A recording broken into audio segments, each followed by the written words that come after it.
MCD चुनाव से पहले सीएम केजरीवाल ने बड़ा ऐलान कर दिया, जिसमें सबसे बड़ा ऐलान आरडब्ल्यूए को लेकर किया है। उन्होंने कहा कि अगर दिल्ली में एमसीडी में आम आदमी पार्टी की सरकार बनती है तो वो रेजिडेंट वेलफेयर एसोसिएशन को वित्तीय और राजनीतिक तौर पर मजबूत बनाएंगे। साथ ही उन्हें मिनी पार्षदों का दर्जा दिया जाएगा। केजरीवाल ने इसे जनता चलाएगी एमसीडी अभियान का नाम देते हुए जनता से अपील की है कि वो उन्हें वोट दे और आरडब्ल्यूए के जरिए अपने काम जल्द पूरे करवाए।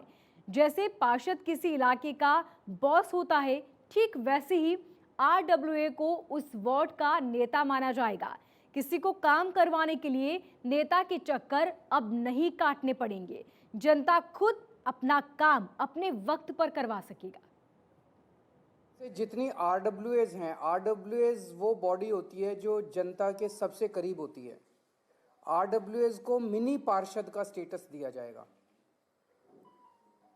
अपने इलाके की, जैसे पार्षद एक वार्ड का बॉस होता है, वार्ड का नेता होता है, अपनी आरडब्ल्यूए के इलाके का, जो आरडब्ल्यूए का इलाका है उसका नेता आरडब्ल्यूए को माना जाएगा। आरडब्ल्यूए को मिनी पार्षद का स्टेटस दिया जाएगा। किसी भी वहाँ पे रहने वाले जनता को किसी को भी काम कराना है, उसको फिर किसी नेता के चक्कर नहीं काटने। वो अपने आरडब्ल्यूए के दफ्तर जाए, बताए मेरी ये नाली ख़राब है, मेरा ये गली ख़राब है, मेरा ये ख़राब है, पानी बिजली जो भी समस्याएं हैं, और वो आरडब्ल्यूए के पास ताकत होगी वो सारे काम करवाने की, जो कि जनता आके सीधे उनको बोलेगी। महाराष्ट्र और कर्नाटक सीमा विवाद फिर से भड़कने लगा है। सुप्रीम कोर्ट की सुनवाई और सियासी बयानबाजी के बीच कर्नाटक की सीमा के करीब महाराष्ट्र के कुछ गांवों में प्रदर्शन शुरू हुए। इस पूरे मामले में कर्नाटक पुलिस ने कड़ी चेतावनी दी। पुलिस ने महाराष्ट्र की तरफ से पथराव करने वालों को चेतावनी देते हुए कहा कि जो भी सीमा पर माहौल बिगाड़ने की कोशिश करेगा उसके खिलाफ सख्त एक्शन लिया जाएगा। दरअसल महाराष्ट्र के 2 मंत्री 3 दिसंबर को बेलगाम जाने वाले हैं। ऐसे में एडीजीपी आलोक कुमार ने सख्ती दिखाते हुए माहौल को खराब करने वालों को कड़ी चेतावनी दी। पिछले दिनों कर्नाटक की बसों पर पथराव और काला पेंट लगाने की घटना के बाद तनाव की स्थिति पैदा हुई थी और इसी को लेकर चेतावनी दी गई है। महाराष्ट्र और कर्नाटक सीमा विवाद एक बार फिर से भड़कने लगा है। सुप्रीम कोर्ट की सुनवाई और सियासी बयानबाजी के बीच कर्नाटक की सीमा के करीब महाराष्ट्र के कुछ गांवों में प्रदर्शन हुए। इस पूरे मामले में पुलिस ने अब कड़ी चेतावनी दी है। तो क्या है महाराष्ट्र कर्नाटक विवाद? 50 साल से लगातार ये विवाद चलता आ रहा है। सीमा को लेकर ये विवाद चल रहा है। पहले बेलगाम बॉम्बे प्रेसिडेंसी का हिस्सा हुआ करता था। 1956 में भाषा के आधार पर राज्यों का पुनर्गठन हुआ और महाराष्ट्र में मराठी भाषी बेलगाम को शामिल करने की मांग उठने लगी। खानापुर और नांदगाड़ को महाराष्ट्र में लाने की मांग की गई। सीमा विवाद पर कई बार खूनी संघर्ष भी हुआ और लंबे समय से सुप्रीम कोर्ट में यह विवाद चल रहा है। पथराव करने वालों को पुलिस ने अब चेतावनी दी। कहा जो भी इस माहौल को खराब करने की कोशिश करेगा उसके खिलाफ एक्शन लिया जाएगा।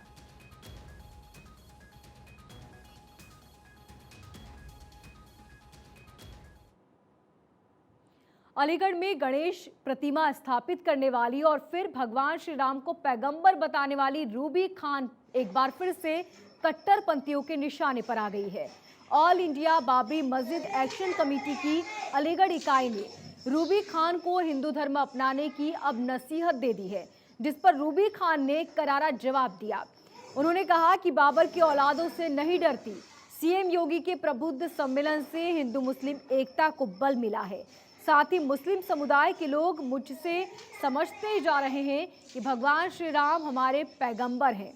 इस बार बाबरी मस्जिद एक्शन कमेटी से जुड़े रहे बाबर इलियास ने कहा कि हमने नसीहत नहीं बल्कि मशवरा दिया है आपको कि बार बार ऐसे विवादित बयान देती रहती हैं जिससे इंसानियत को ठेस पहुंचती है। इससे बेहतर है कि आप हिंदू धर्म अपना लें।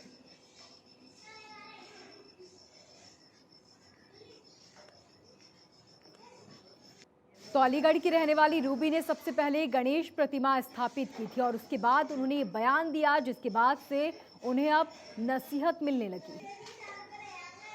अलीगढ़ में मुख्यमंत्री जी की सभा में कुछ मुस्लिम लोगों को श्री राम के नारे लगाते हुए देखकर आज बहुत खुशी हुई और मैं बहुत खुश हूँ कि अच्छा है, भाईचारा बढ़ रहा है देश के अंदर। ये सब लोगों को दिख रहा है कि हम लोग एक सनातन धर्म से हैं और सब पहले हिंदू ही थे, उनको मुसलमान बनाया जाता है। बाद में जब दुनिया में आते हैं तो हिंदू ही पैदा होकर आते हैं, उनको मुसलमान बना दिया जाता है। हमारे जो श्री राम वही पैगंबर थे, ये मान लिया है लोगों ने और आगे भी मैं उम्मीद करती हूँ कि सारे लोग इसी तरह भाईचारा बनाते रहें, हिंदू मुस्लिम का भेदभाव ख़त्म करें, इसी तरह मान लें कि हम सब एक हैं। मेरी पत्नी रूबी आसिफ खान एक देश को मानने वाली महिला है। वो भगवान श्री राम और अल्लाह में कोई भेदभाव नहीं मानती, ना ही कोई फ़र्क मानती हैं और ना ही है, कोई फ़र्क भी नहीं है। ये तो कुछ कट्टरपंथी और जिहादी सोच वाले आदमी हैं जो दाढ़ी रखाकर अपने आप को मुसलमान समझते हैं, लेकिन वो मुसलमान खुद नहीं हैं। वो ये भूल रहे हैं कि वो भी हिंदू पैदा हुए थे, उन्हें भी उनके घर वालों ने मुसलमान बनाया था। और मेरी पत्नी ने जो बयान दिया है बिल्कुल सही दिया है। उन्होंने बयान दिया है कि भगवान श्री राम एक पैगंबर थे, तो ये बिल्कुल सही है। भगवान श्री राम और अल्लाह क्या अलग अलग हैं? अगर अलग हैं तो वो बताएं, साबित करें इस बात को। वक्फे से ऐसे विवादित बयान देती रहती हैं जिससे इंसानियत को ठेस पहुंचती है। अभी उनका बयान हमने सोशल मीडिया के माध्यम से देखा तो उसमें कहा कि राम जी मुसलमानों के पैगंबर थे। ये कहने वाली कौन हैं कि वो पैगंबर थे? तो मैं ये समझता हूँ कि उनको चाहिए कि गौमूत्र पिएं, गंगा जल पिएं और अपना शुद्धिकरण कराएं किसी मंदिर में जाके और हिंदू धर्म अपना लें। बाबरी मस्जिद एक्शन कमेटी की जो ये है, ये जिन्ना परस्ती वाले लोग हैं और ये वैमनस्यता फैलाना, बंटवारे करवाना, इनकी मानसिकता यही है। तो जो बयान उन्होंने हमारी बहन के लिए दिया है, तो मैं यही कहना चाहूँगी कि किसी को भी क्या करना है, क्या धर्म अपनाना है, इसका ठेका बाबरी मस्जिद वालों ने नहीं ले रखा। हमारी बहन को जो करना है, जो भी वो करना चाहती हैं, जिसको भी वो मानती हैं, भगवान राम को मानती हैं, दुर्गा माँ को मानती हैं या पैगंबर को मानती हैं, ये उनकी अपनी व्यक्तिगत स्वतंत्रता है और हम उनके साथ हैं। यूपी सरकार ने आईपीएस अधिकारी लक्ष्मण सिंह को नोएडा का पुलिस चीफ नियुक्त किया। Lakshmi Singh UP police commissionerate का नेतृत्व करने वाली पहली महिला अधिकारी बन गई हैं। लक्ष्मी सिंह को 1995 बेंच के आईपीएस अधिकारी आलोक सिंह की जगह पर नोएडा पुलिस कमिश्नर बनाया गया। वो बुधवार को अपना पदभार ग्रहण करेंगी। आलोक सिंह को लखनऊ में डीजीपी कार्यालय में एडीजीपी बनाया गया है।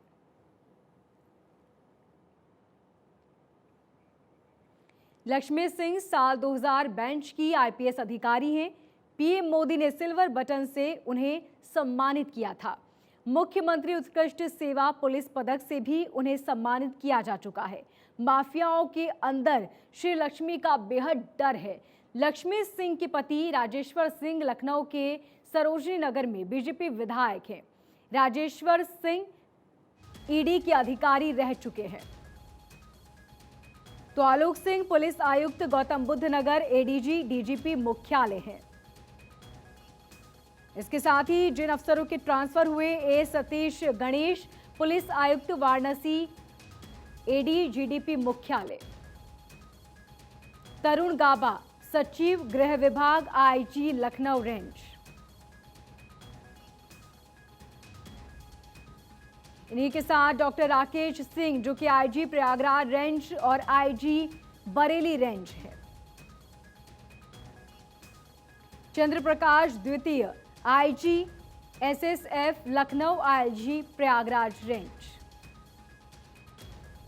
मुनिराज जी जो कि SSP Ghaziabad, SSP Ayodhya, 16 IPS अधिकारियों का ट्रांसफर हुआ, जिसकी लिस्ट आपको बता रहे हैं। Prashant Verma SSP Ayodhya, SP Bahraich.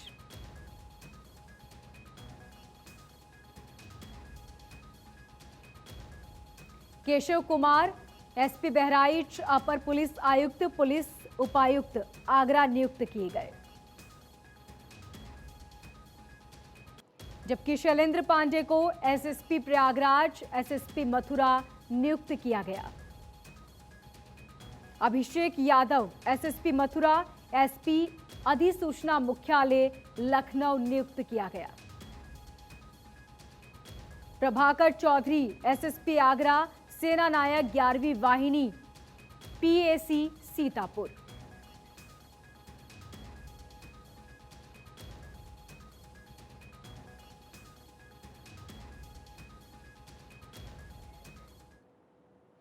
IPS Lakshmi Singh नई पुलिस कमिश्नर नियुक्त की गई हैं।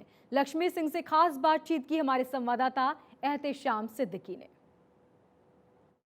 उत्तर प्रदेश सरकार ने नोएडा में पहली महिला पुलिस कमिश्नर तैनात किया है। आईपीएस लक्ष्मी सिंह काफ़ी तेज तर्रार और ईमानदार पुलिस अफसर मानी जाती हैं। अपराधियों पर लगाम लगाना, पुलिस कंट्रोल करना, साथ ही ट्रैफिक व्यवस्था को सुचारू रूप से चलाना इनकी खासियत रही है। आइए हमसे बात करें, ये नोएडा पुलिस कमिश्नर का चार्ज लेने जा रही हैं। एक तो आपको भारत 24 की तरफ से ढेर सारी शुभकामनाएं। माननीय मुख्यमंत्री जी ने एक बहुत बड़ी जिम्मेदारी दी है और उत्तर प्रदेश इतिहास, क्या देश के इतिहास में नाम लिखा जाएगा आपका कि नोएडा की पहली पुलिस कमिश्नर और उत्तर प्रदेश की पहली पुलिस कमिश्नर है। क्या कहना सरकार जो आपको जिम्मेदारी दे रही है? देखिए, सरकार ने मुझ पर भरोसा किया है और ये महान गंभीर जिम्मेदारी मुझको दी है। आशा करते हैं कि सरकार की सभी अपेक्षाओं पर हम खरा उतरने का प्रयास करेंगे। उत्तर प्रदेश सरकार चाहे मंडल कमिश्नर की बात करें या पुलिस कमिश्नर की, लगातार महिलाओं को आगे बढ़ाती चली जा रही है। महिलाओं ने हर क्षेत्र में अच्छा काम करके दिया है, सिंसेरिटी से वो काम करती हैं और सरकार उन पर भरोसा जता रही है और इस भरोसे को बनाए रखना भी एक बहुत बड़ी जिम्मेदारी है। बहुत अच्छी बात लक्ष्मी सिंह ने कहा है कि सरकार महिलाओं पर भरोसा जता रही है और महिलाएं हर क्षेत्र में आगे निकल रही हैं। हम आपको बता दें, उत्तर प्रदेश के 3 मंडलों में महिला कमिश्नर हैं और उत्तर प्रदेश के इतिहास में पहली बार पुलिस कमिश्नर की तैनाती हुई है। लखनऊ से कैमरा पर्सन रोशन यादव के साथ Ehtesham Siddiqui, Bharat 24। Reserve bank of India ने डिजिटल करेंसी को लेकर एक बड़ा ऐलान किया। 1 दिसंबर को डिजिटल रुपया करेंसी पहली खेप लॉन्च करेगा। डिजिटल टोकन ₹ER के रूप में होगा। आपको बता दें कि आरबीआई पहले ही बता चुका है कि डिजिटल रुपया उन तमाम मूल्य वर्ग में जारी किया जाएगा जिसमें अब तक रिजर्व बैंक मुद्रा और सिक्के जारी किए हैं।